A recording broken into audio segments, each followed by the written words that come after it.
والإرادة والنفع والانتفاع والإفادة والاستفادة والحث على التمسك بكتاب الله صلى الله عليه وآله وصحبه وسلم ودعاء إلى الهدى ودلالة على الخير ابتغاء وجه الله ومرضاته وقربه وثوابه سبحانه وتعالى مع لطف وعافية برحمتك يا أرحم الراحمين.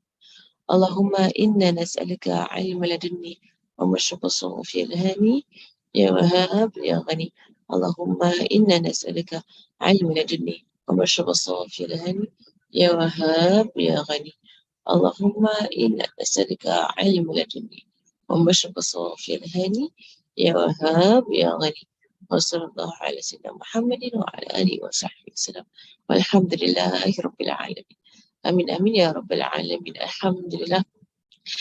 Alhamdulillah, Alhamdulillah. So we're continuing with our book on Qasida Muhammadiyah. It's going to be half an hour, inshallah, at 7:30. Then 7:30, we're going to go into our weekly Friday Burda. And so Burda at 7:30, okay? The salawats for Rabiul Awal, you can do it yourself at your own time. I saw them on time. But inshallah, if I can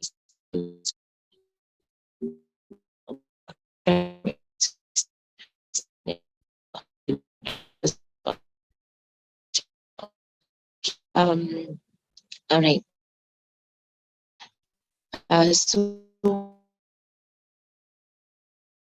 round, we're this line, right, which speaks about Prophet Sallallahu Alaihi Wasallam.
Bismillah, Bismillah.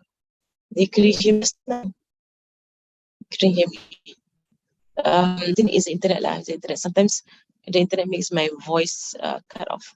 So whenever that happens, I need to sign out and sign in again. Whereas what was the last you all heard? I was talking, but it just I think that nothing went through. What was the last thing you all heard? Bismillah. We Can you hear didn't hear anything, is it? Nothing. Okay. Yeah, I was explaining a lot of stuff. You started a bit, and then after I that, did did I read the dua? Did you read dua? yeah, only the doa, and after that, you were disconnected and nothing else. And that was it. Allah, mashallah. I was talking the entire time. Okay. Whenever I go silent, that means my internet cut my voice off. And just tell me immediately in case a new thing that's happening. But I think the new thing that's happening, it tends to cut off my voice. So whenever I go silent, that's not my norm. Okay. It's not my norm at all in class to go silent suddenly. Right? So if I go silent suddenly, that means I'm cut off. And just tell me immediately that I've gone silent. Right? Because I can't see that I'm silent. Yeah. Okay. Right. Tamam. So he says, I'm going to reset. So he says here, محمد أشرف الأعراب والعجم محمد خير يمشي على قدمي. As we took the names, we took the lineage of Sallallahu Alaihi Wasallam and the importance in his lineage, and the importance in memorizing his lineage. So today we'll take the next hadith, right? The hadith here on the names of Rasulullah Sallallahu Alaihi Wasallam. Right, so the previous page, so it has been narrated by Jubair bin Mut'im radiallahu anhu, who said that I heard Rasulullah say, "For surely I have many names." Right? And when a person has many names, it shows that someone has a lot of he's honored, right? The number of names someone has, right? And basically names means description, right? So when Allah subhanahu wa ta'ala has 99 names, and Allah has more than 99 names, in fact, and the Prophet himself has 99 names, and he has more than 99 names, in fact. Right? In fact, some have even enumerated to 999 and even more than that. Right? So names just means traits, right? Traits. Right? So when someone is known by many things, right? So these are their traits. Right? So when he says I have many names, that means many praiseworthy traits. Right? So the more noble something is, the more honored something is, the more names they have. Right? So Rasulullah said, I have many names. I have Muhammad. Right? So we're going to go through the names one by one, right? Inshallah. Right? So the name Muhammad, right? Muhammad, right? It is from the word Hamim dal, right? Hamid, right? Hamd, right? So Hamd, which is in Muhammad, right? It's from second form. We went through it earlier on. Is at the beginning of the Sharah, right? So Muhammad is from Hamada, Yuhammidu, right? And Muhammad, right? So Muhammad is the one who is continuously being praised. Right? So from the word hamada, hamada meaning the one to praise someone. To praise someone, you hamidu. You have Muhammad, the one who is continuously being praised. And when his grandfather was asked, why do you name him a name that is not common amongst your ancestors, right?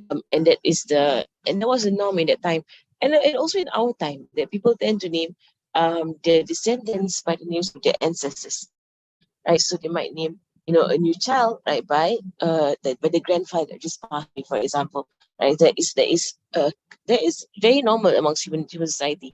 In the past and in the present, they used to do that, right? Only like in our zaman that I hope it has stopped, right? But I think there was a period of time where people were naming their children, the Muslims were naming their children all kinds of very strange names, right?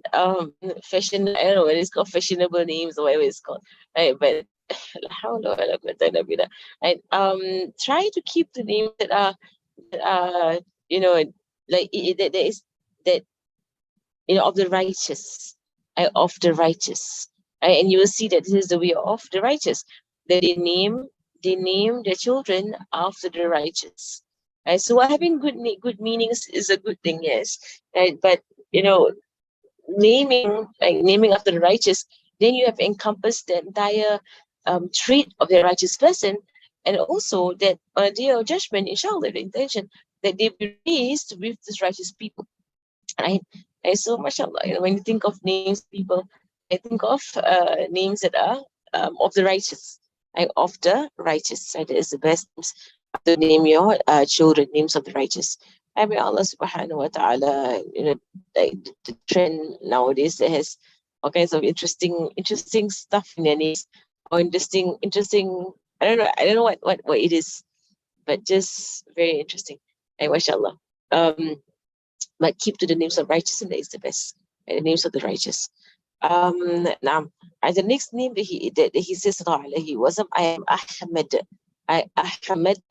From the same root word, right? Hamida, right? Same root word, right? But Ahmed, I the one who is most praised, right? So Ahmed, I the one who is most praised on a superlative, right? Like Akbar, right? The Akbar is the greatest. Ahmed is the one who is most praised, sallallahu alaihi wasallam.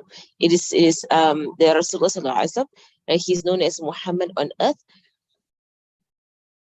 and he is known as Ahmed in paradise, right? He's like Muhammad on earth, and known as Ahmed in paradise, right? And in fact, many of the people of the book, when they first saw Rasulullah sallallahu alaihi wasallam, or they first recognized him to be the final prophet, right? They called him Ahmed, right? Because it's that is Ahmed, and that is Ahmed, and recognizing that he's the man of the Prophet Sallallahu, who was mentioned in the books of Nabi Musa and Nabi Isa.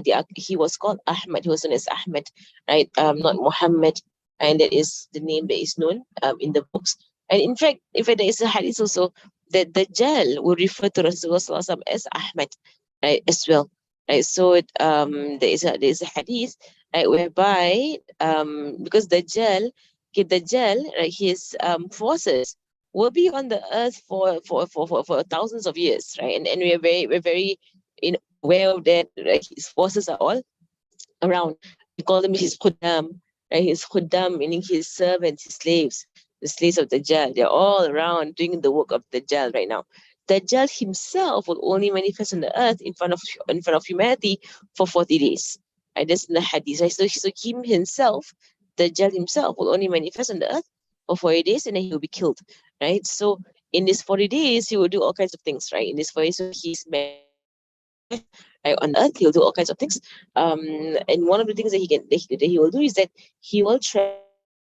The Dajjal will travel the earth, and he will go to many places on earth, and he will pull his followers, right? So anyone who's been consuming, right, from whatever his troops have been feeding the world, right? They will surely be swept up by Dajjal and be one of his followers.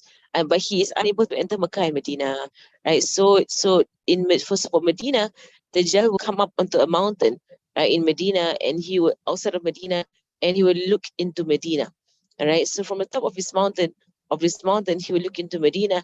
He will point to Masjid Nabawi, right? And mashallah, if you look at Masjid Nabawi, if you go to the Google Maps, right, and you go into the Google image of Medina, right, you can actually, spot Masjid Nabawi very easily and very quickly, right, because it's a huge white spot on the map, right? It's a huge white spot on the map, and because the entire masjid is marble, right? They have marbled the floor of the masjid, and it's just all white. It's all white, right? So if you were to go on Google Maps, you can easily spot it because it is distinct from the rest of what is around it, right? Masjid Nabawi. So anyway, the hadith goes that the Dajjal will go onto a mountain and he'll point, at Masjid Nabawi, and he will say to his followers, "You see that white castle over there?" And he calls it the hadith al-Qasr al-Abyad. Right? You see that white castle over there? That is the masjid of Ahmed. Right? That is the masjid of Ahmed. He's unable to enter. Okay, that is unable to enter. Mashallah, and like this was a hadith that Rasul mentioned, 1,400 years ago. He mentioned this hadith, And back then, his masjid was just, palm trees and sand, right? So for him to say, of course, he's a prophet, sallallahu alaihi wasallam, and it's prophecy, right? But for him to say, that the Dajjal will call the masjid the palace, right? He said that, is it that white castle, that white palace over there? That is the masjid of Ahmed, right? He will tell his followers, right? So subhanallah. So even so Dajjal will refer to Rasulullah as Ahmed, right? As he is known, right, in the books sent by Allah subhanahu wa ta'ala, and that he is known in paradise. And so we can also refer to him as Ahmad in this way as well, right? Because Nabi Ahmed, in some of the qasidas, it was in Nabi Ahmed sallallahu alayhi wasallam. Okay, I am al-Mahi. Right, Mahi meaning the effacer. Right, the effacer, the one who erases. Right, the one Mahi, the one who erases, the one who abolishes, the one who effaces. Right, the one by whom Allah subhanahu wa taala will efface, or erase or remove, abolish, kufr. Right, so by him sallallahu alayhi wasallam, kufr will be destroyed on this earth. I am al-hashir. Al-hashir, the one who gathers, I the one who will gather people around him on the day of judgment. It's in the very famous hadith. On the day of judgment, when human beings are raised, right, from their graves, there'll be a lot of chaos, a lot of confusion, a lot of fear, right? And it will be many years to the day of judgment actually begins. So human beings will be waiting and waiting and waiting for the day of judgment, and it's not starting. And so finally, they will say to themselves, we need to get the day of judgment to start, because it's waiting. This waiting period is too torturous. It's too much, too torturous. So they go to Nabi Adam alayhi salam, and they ask Nabi Adam, "Oh Adam, intercede to Allah for us, right? To ask Allah to begin the day of judgment." And Nabi Adam said, he will say, "Nafsi, nafsi, nafsi, nafsi." Then, myself, myself, myself, myself. Right? For I have done a terrible sin, which was a mistake that he did when he went to the tree. So he said, but go to the second father of mankind, Nuh. I go to the second father of mankind, Nuh. And the story goes, it's a very long hadith. You can actually find it in the Wheel of Islam books. I put it in there. But I think it's in the 5B. It's 5B. I put the hadith in there. It's a long hadith. And it's really good. They actually go on to Nabi Nuh salam, right? And he said, Nuh, Nuh, you are the second father of mankind, right? Help us and intercede for us with Allah subhanahu wa ta'ala to begin a day of judgment. And Nabi Nuh said, he was in nafsi, nafsi, right? And he said, I had done a mistake, right? And Nabi Nuh's worry was that he actually made dua for to Allah subhanahu wa ta'ala to save his son that died on disbelief. Right? And there's one of the commentary that why Nabi Nuh is worried, right, on the day of judgment about that, because Allah does, in the Quran, Allah does reprimand him. And Allah reprimands Nabi Nuh alayhi salam, "O Nuh, do not ask about what you do not know about." Right, when Nabi Nuh, he was pleading about his son, right, who died in the flood as a disbeliever. Right, so then Nabi Nuh says, but go, right, to Khalilullah Ibrahim, and he'll be able to help you. I said, go to Khalilullah Ibrahim, the close friend of Allah subhanahu wa ta'ala. They go to Nabi Ibrahim alayhi salam, right? And again, Nabi Ibrahim says, myself, myself, but he says, but rather go to Kalimullah, right? The one who speaks to Allah, Musa alayhi salam. And they go to Nabi Musa alayhi salam, and Nabi Musa again, he's worrying about himself, and he says, but rather go to Ruhullah, right? Isa alayhi salam, right? Go to the spirit that was blown into the womb of Maryam, Isa alayhi salam. You go to Nabi Isa alayhi salam, and Nabi Isa is also nafsi, nafsi, nafsi, nafsi, means myself, myself, myself, myself. And he says, but rather go to Habibullah. I go to Habibullah Muhammad sallallahu alayhi wasallam. Right, and they will go to Rasulullah sallallahu alayhi wasallam.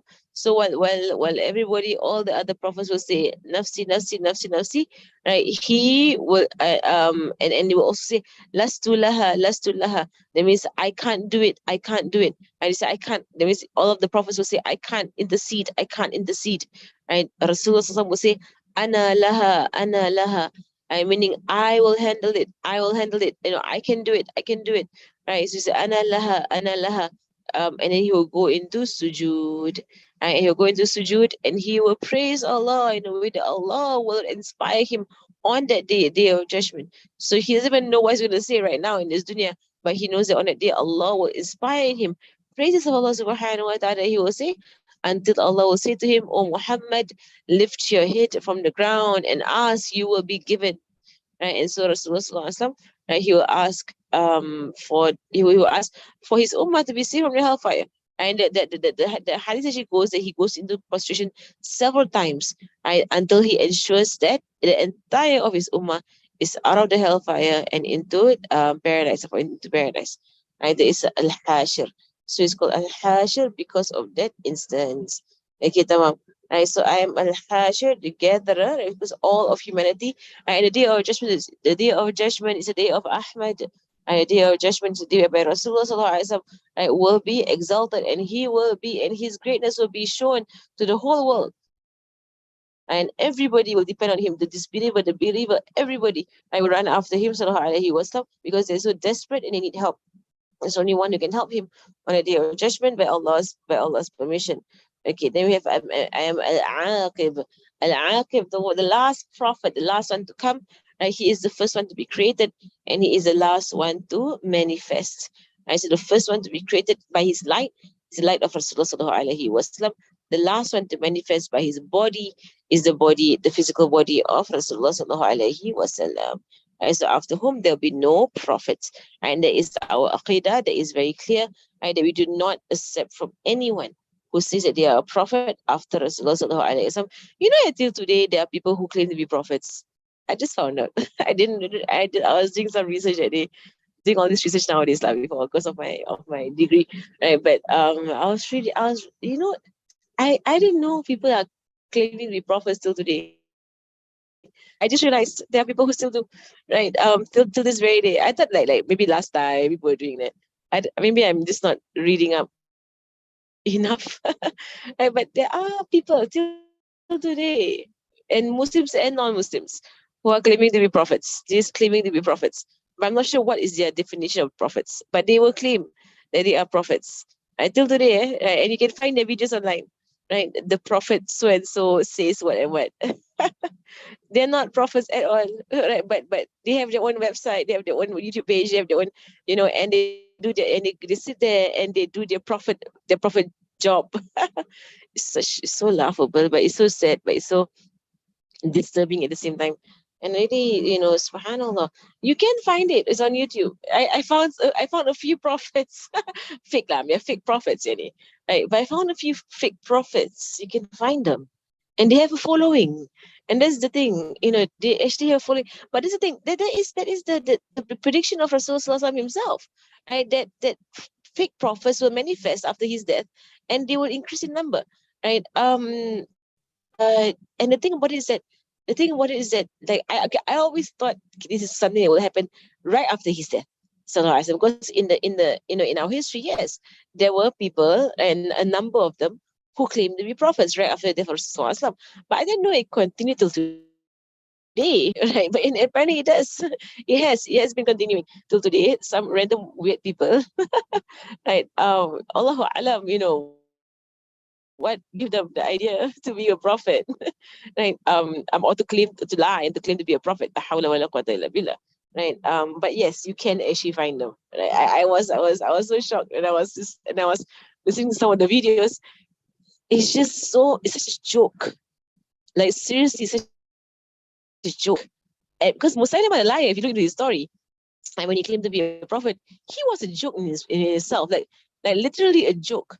And to the point, his own people would say to him, Musailama, we know you are lying, but we're only following you because we want the power. We want power. And we want to conquer the Islamic nation and the Muslim the nation. There was under the name of Muhammad sallallahu alaihi wasallam. I said even his own people would say to him, Musailama, that they know he's lying. They actually know he's lying, but they only follow him because they want to conquer. They are power hungry. That's all they are, right? But they don't actually believe that he's a prophet. They know he's a joke. He is a joke. If you listen to his so-called revelations. So ridiculous, his revelations, and he tries to copy the Quran, but he ends up making a fool out of himself. And he tries to have any mu'jizat, right? But instead he has ihanat. Ihanat is like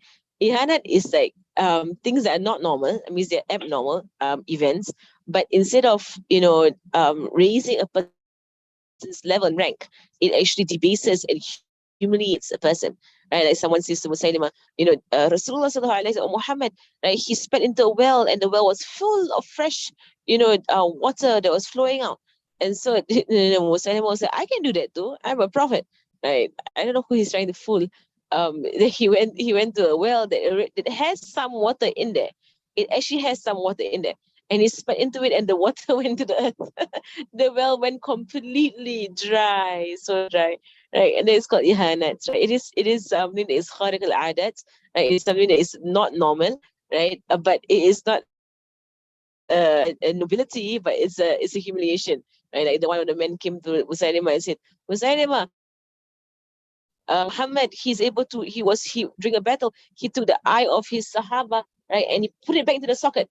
I said Qatada that his eye flew out of his socket, right, and he was carrying his eye on his cheek, right, to Rasulullah and said, Ya Rasulullah, my eye. And Rasulullah just took it and he popped it back. MashaAllah, above every form of operation in the world.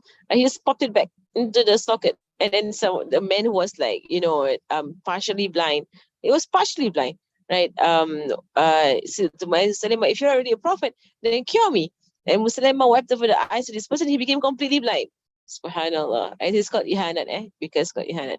So anyway, you'd be surprised. You'd be surprised the number of people out there who are so weird and they're claiming to be prophets. Right? You can find them. If you go to this websites. Okay, tamam. Right. So there is no prophet after Rasulullah Sallallahu Alaihi Wasallam, strictly. Okay, Alhamdulillah. We will stop there for today, inshallah. Only half an hour, and we do our burdah. We go into our burdah, inshallah. I'll read the first parcel to start you all off, inshallah. Okay.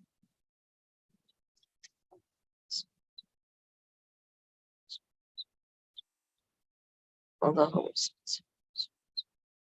Is someone sharing the burdah?